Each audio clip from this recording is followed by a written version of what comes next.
got all the money. She'd run on over to Dad. She'd go get her quarter. She'd go get her ice cream. She was a happy camper. Question, what did she learn about money?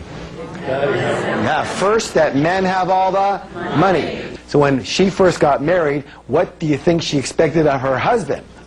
Yeah, it wasn't quarters anymore. Somehow she graduated, all right? What's the second thing she learned? That women what? Women don't have money. Mom, the deity, the model, didn't have any money. Therefore, the way for a good woman to be is not to have any money. And to validate that way of being, she had to do what? Get rid of any money that she had. And money, of course, was the only thing that she and her husband ever fought about. And it almost cost them their marriage. Thank goodness they used our program and completely reconditioned each of their own money blueprints. And more importantly, they learned how to create a third blueprint that worked for the relationship. And they've never had another financial disagreement since. So here's the big question. What is your current money blueprint set for? Well, how can you tell? Simple. Look at your results. Look at the fruits. That will tell you what the roots are set for. Look at the house. That will tell you what the blueprint looked like. Let me put it this way. If the temperature in the room is set for 72 degrees, chances are the thermostat is set for how much, guys? 72. Now here's where it gets interesting. Is it possible, because it's really cold outside and the windows are open, that the temperature in that room could, say, go down to 65 degrees? Yes, but what will eventually happen? That thermostat will kick in and drive that temperature right back to 72. Yes or yes? Yes. Now, is it possible, because it's very hot outside and the windows are open, that the temperature in that room could, say, get to 77 degrees? Yes, but what will eventually happen? The thermostat will kick in and drive that temperature right back to 72. Meaning that the only way to permanently, what's the word, please? Permanently change the temperature in that room is to change that what? Thermostat. And the only way to permanently change your financial life is to change your financial thermostat, otherwise known as your money blueprint. Now, when we come back, I will show you how wealthy people think very differently than most others and how to adopt those ways for you to reach your full financial potential. So stay with me.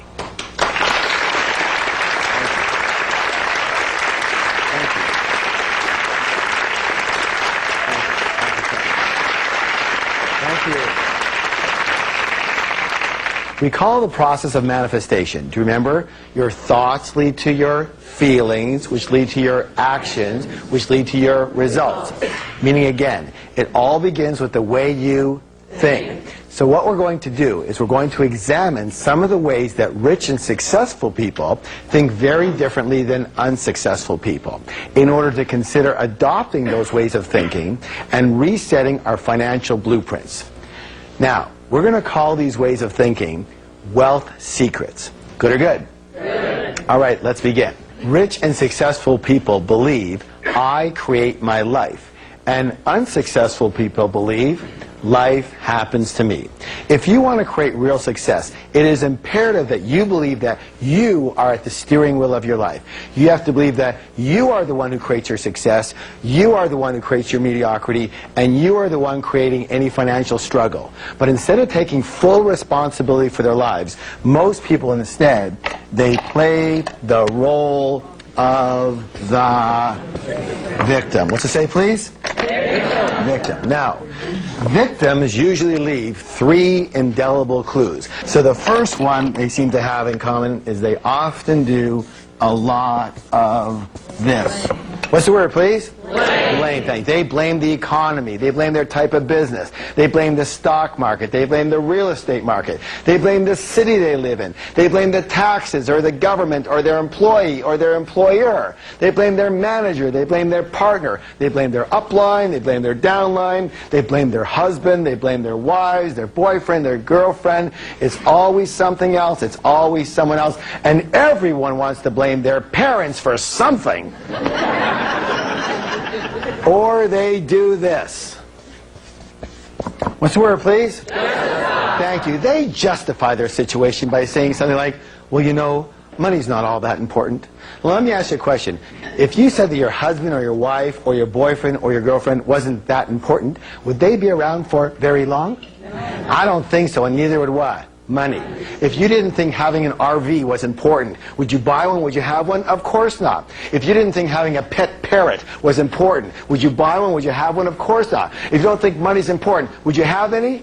Of course not. You know what? You can actually dazzle your friends with this information. Next time one of your friends comes up to you and says something like that money's not important, here's what I want you to do. I want you to put your hand on your forehead, look up to the heavens and go, "You're broke." And they're going to go, "How did you know?" And you're going to go, "What else do you want to know? That'll be $50, please. You have a whole new business." Of course they're broke. Let me say this right now. Anybody who says money's not important doesn't have any. And of course there's going to be people who go, "Well, it's not as important as love." What's the comparison? You know, what's more important, your arm or your leg? Maybe they're both important in what they do, yes or yes? Yes. All right. Now, here's the next one. The third one is this. What's it say, please? Complain. Excellent. Complain. Let me say this right now. Complaining is the absolute worst possible thing you could do for your health or your wealth. The worst. Why? There's a universal principle that says, what you focus on expands. Would you please repeat that with me? What you focus on expands. Hey, good job. Now, when you are complaining, tell me, what are you focusing on? What's right with your life or what's wrong with your life?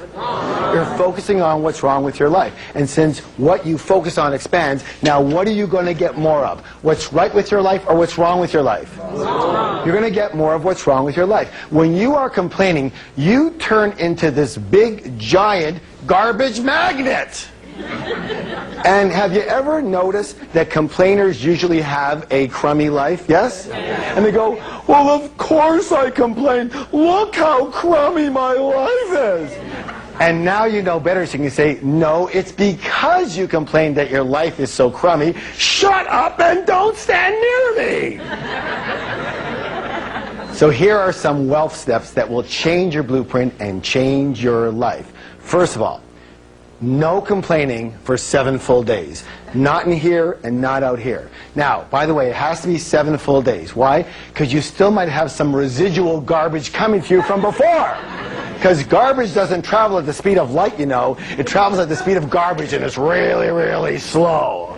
Okay, yes? Now, here's what you have to understand. It's your choice. Say, "It's my choice." It's my choice. You can be a victim or you can be rich, but you cannot be both.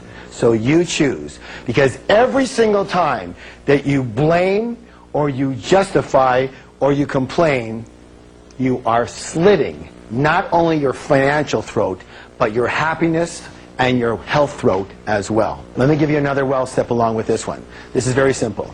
Start taking full responsibility for everything that is happening in your life, especially when it comes to your money. Good or good? Good. All right. Let's do a declaration together. Are you ready? Yes. Okay, here it goes. It says this. I am creating the exact level of my financial success. Let me hear you. I am creating the exact level of my financial success. Excellent. Next, we're going to do an exercise. Here's what I want you to do. I want you to think of your financial goals in terms of 2 things. The first one is in terms of, let's say, income. What's the word, please? Income. And the second one is in terms of your net worth. So take a moment just to think about this, everyone.